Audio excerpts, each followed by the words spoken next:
Hello everyone, this is YoshiGamerGirl. Welcome back for more Yoshi's story.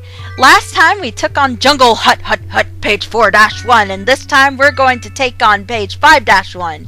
Lots of jellyfish. Oh boy, I bet there's a lot of jellyfish, if I do say so myself. We're gonna go ahead and go with Red Yoshi today, because Red Yoshi and Blue Water makes total sense. And I hear yeah, thank you. So I could just open that, and hello, one guy who I didn't really need. Okay, the interesting thing about the swimming is that it has epic music. I want to say that's, I didn't mean to eat that, whatever. This is one of those levels where I have no idea how much melons I'm gonna get. I do know where all the hearts are, but I just don't know where all the melons are, so, or I just don't know how to get all the melons or something, I don't remember. So I go ahead and eat other fruits, so, 'cause why not, you know? I mean, melons are worth the most points, but, you know. Oh, I totally forgot, I know this is really late, but I am so freaking excited for Yarn Yoshi. I want that game so bad. I will purchase a Wii U just to get it. That and Super Smash Bros. 4, of course. I am happy about whatever her name is, the goddess from Kid Icarus, coming to join the brawl. I am happy about the Mii brawls, and I just think Nintendo won the entire E3 this year because epicness. I'm not, I don't know, I'm just not into the Xenoblade stuff, but you know, I have my own opinion. Have I ever played it? I've watched enough content of it that it doesn't seem interesting enough for me personally to want to play. I mean, I like RPG elements and stuff like that as much as the next person, but I really don't think it's something that I would, you know, play. Hello, Heart! Nice of you to join me again. I won't get damaged by these guys, because I'm invincible. Alright, so it was, yeah, E3 was just excellent this year. And as I stated on my Twitter when I was, you know, tweeting out like everyone else was tweeting out when they were like live reacting to E3, I was like, well, I don't buy a console right away because I know there's not going to be great games right away available. I mean, same for the Wii. If you guys remember, the Wii, they didn't have such great games at launch either, and they're like, oh, you know, we hope Nintendo didn't make a mistake and, you know, it doesn't have a lot of, I mean, it has some good games, but it doesn't have a lot of great games, you know. Well, it's called waiting for the good games to come out and then buying a console. I mean, it makes more sense because then think of all the different type of bundles there can be. I mean, right now there's a Mario Kart 8 bundle, which I'm actually very tempted to get because I love the Mario Karts. And who knows, when Super Smash Bros. 4 comes out, there might be a Super Smash Bros. Bundle. I will be getting the one for the Wii U and the 3DS. Cloudy and I will probably share the 3DS one, and of course, the Wii U is actually going to be both of our Wii U. So, you know, we're definitely sharing that console too, you know. I mean, kind of common sense. But yeah, my 2 cents is that people who go straight on buying a console, like at launch or whatever, are gonna be somewhat disappointed because of the fact that there's not gonna be as many games. And the problem is with buying a console early is that it might break and you may have to replace it within a certain amount of time, you know? And if that if that happens, you know, you're gonna have to spend money to either repair it or buy another Wii U or something, and you know, I knew people who you know, were very unhappy. It's like, oh man, I have to buy another one or something, you know. So I just was like, you know, why spend the money now when you can wait for better games and a better maybe upgrade or something. I mean, right now, I waited when I first bought the Wii, like 3 years after it was released, right?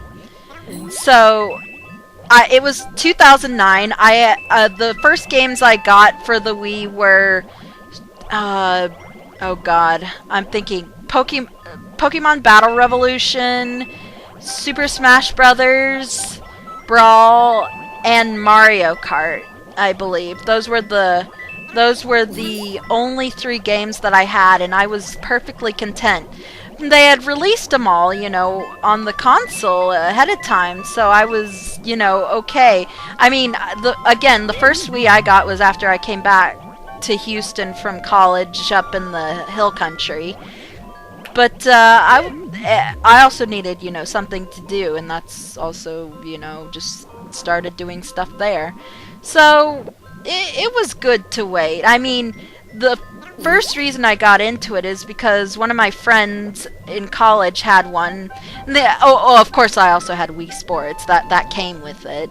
So I had a friend who had the Wii console up in college back in, I believe, the first time I ever played on the Wii was 2007. He had gotten his on launch date, and also he had been in college for a while, so you know, I wasn't keen into purchasing one yet until I saw like gameplay and, you know, played certain games on it and you know, experience all that. And then then I thought, yes, it was a very good investment for my family. I thought, you know, that the only problem is because my parents bought it, that they're saying, oh, it's our Wii, you know? And I'm like, well, actually my mom says that. My mom says, oh, it's our Wii. You can't, you know, you can't like take it to gaming convention or anything because it's not yours, because we bought it. The problem is that my mom never uses the Wii, has never tried to use the Wii, not even for Wii Fitness, which I did get like later, and it kind of ticks me off. So like this past year, I had taken the Wii up with me, and I didn't tell her. And did she notice? No. So I didn't say anything. Turns out if I don't say anything or mention anything, she won't care.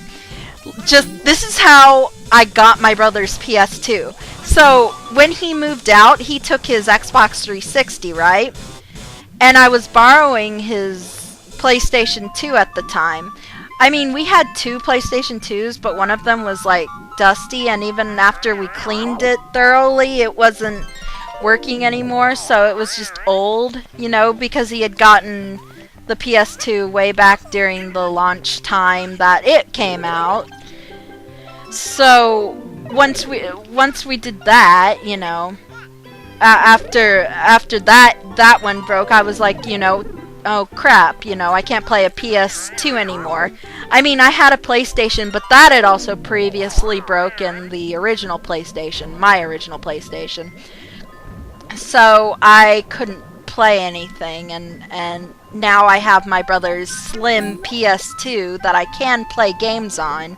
And eventually I will want to get a PS3, maybe a 4. It depends on what game, if everything is backwards compatible there.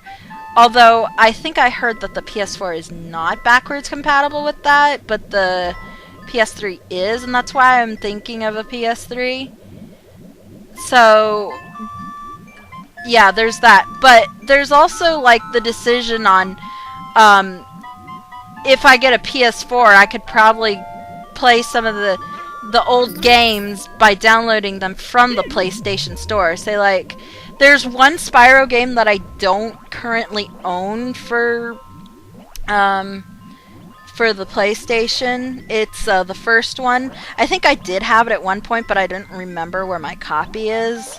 So it kind of annoys me that I can't play that I can't play the first Spyro game, because that game is just epically classic. I mean, I played that game, and I got to the end boss, and then I didn't beat Nasty Nork, and I had to return it to Blockbuster, and I was like so sad. But Yoshi is so happy! I bet Yoshi's pissed off that I've been talking about Sony PlayStation. No, I kid. But yeah, I went through the level, and I yapped. But yay, we got through! And faster than the last level, I think, too. That was pretty good. To go any further, the Yoshis had to brave the ocean. They jumped in. They liked to swim, but the jellyfish stings spoiled their fun. That would spoil anyone's fun.